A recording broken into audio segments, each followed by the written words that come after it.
की बड़ी खबर आपको बता दें।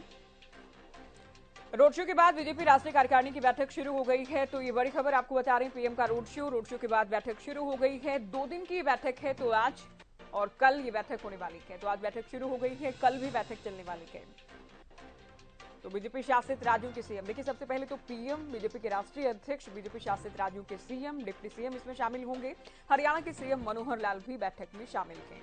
आगामी चुनाव की तैयारियों को लेकर अलग अलग राज्यों में पार्टी संगठन की स्थिति को लेकर चर्चा इस बैठक में हो रही है। बैठक के अंत में पीएम का संबोधन भी होगा। चलिए, हमारे संवाददाता केशव कुमार न्यूज रूम से इस वक्त हमारे साथ लाइव जुड़ गए हैं। केशव, चूंकि इससे पहले हमने तस्वीरें दिखाई कि पीएम का रोड शो जारी है, रोड शो खत्म हो गया कि बैठक शुरू हो गई है, क्या कुछ अपडेट बैठक से जुड़ी? बिल्कुल, मैं आपको बताता हूं ज्योति की बैठक शुरू हो चुकी है और तमाम नेता जैसा कि पहुंच रहे हैं। देखिए, 2-3 तरह की कार्यकारिणियां होती है भारतीय जनता पार्टी के अंदर। सबसे पहले राष्ट्रीय परिषद होती है जिसमें करीबन 5000 के आसपास सदस्य होते हैं।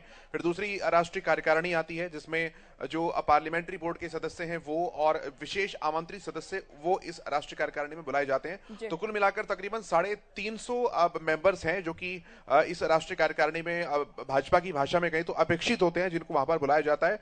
और तमाम भारतीय जनता पार्टी के राज्य के मुख्यमंत्री, जहां पर डिप्टी सीएम है वहां पर डिप्टी सीएम, जैसे कि महाराष्ट्र है, तमाम प्रदेश के और केंद्र शासित प्रदेशों के अध्यक्ष, वहां के प्रभारी, तो इस तरह से मिलाकर 35 केंद्रीय मंत्री और इस तरह से मिलाकर 350 की संख्या वहां पर हो जाती है। प्रधानमंत्री नरेंद्र मोदी तकरीबन 500 मीटर का रोड शो करते हुए वहां पर पहुंचे। जैसे गेट की एंट्री थी वैसे ही वहां पर प्रदर्शनी थी। उस प्रदर्शनी का अवलोकन करते हुए जो मेन कन्वेंशन सेंटर का जो हॉल है एनडीएमसी का, उसमें पहुंचे हैं और वहां पर तमाम नेता अभी बैठे हुए हैं। अभी जो शुरुआत होगी पूरी कार्यक्रम की वो दीप प्रज्वलन के साथ हुई है। प्रधानमंत्री मोदी ने वहां पर भाजपा के राष्ट्रीय अध्यक्ष जेपी नड्डा के साथ दीप प्रज्वलित किया है और इस पूरी राष्ट्रीय कार्यकारिणी का जो औपचारिक शुभारंभ होगा वो राष्ट्रीय अध्यक्ष यानी कि जेपी नड्डा के भाषण के साथ होगा, जिस एक तरीके से आप ओपनिंग भाषण कह सकते हैं। अच्छा केशव, आप ये भी समझाएं दर्शकों को कि क्या मिशन 2024 के तौर पर इसे देखा जाए, पीएम के रोड शो को भी और बीजेपी की राष्ट्रीय कार्यकारिणी की बैठक को भी?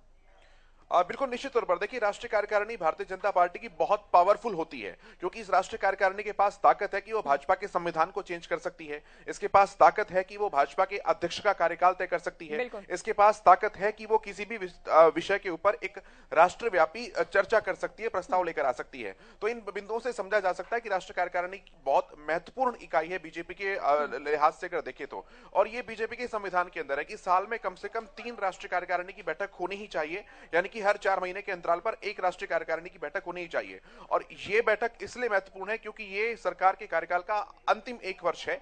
अब मिशन 2024 यानी कि अगले आम चुनावों की तैयारी के लिहाज से 3 ही बैठकों का मौका इस पूरे साल में भारतीय जनता पार्टी को राष्ट्रीय कार्यकारिणी के लिहाज से मिल पाएगा। और इस साल अगर बात करें 2023 की, तो कई ऐसे राज्य भी हैं जहां पर चुनाव होने हैं, जिसमें मध्य प्रदेश जैसा एक बड़ा राज्य भी आता है। तो आम चुनाव के, लोकसभा चुनाव उसके पहले, चाहे छोटा राज्य हो चाहे बड़ा राज्य हो, विधानसभा चुनाव उस सरकार के लिए एक तरीके से कहीं के सेमीफाइनल बन जाता है। तो किसी भी पैमाने के ऊपर किसी भी तरह की डील ना रहे, इसके लिए पूरी तैयारियां हैं। हर एक स्तर के चुनाव को बीजेपी बड़ी गंभीरता से भी लेती है। बहुत शुक्रिया केशव, आपने जानकारी दी, अपडेट दी आपने बीजेपी की बैठक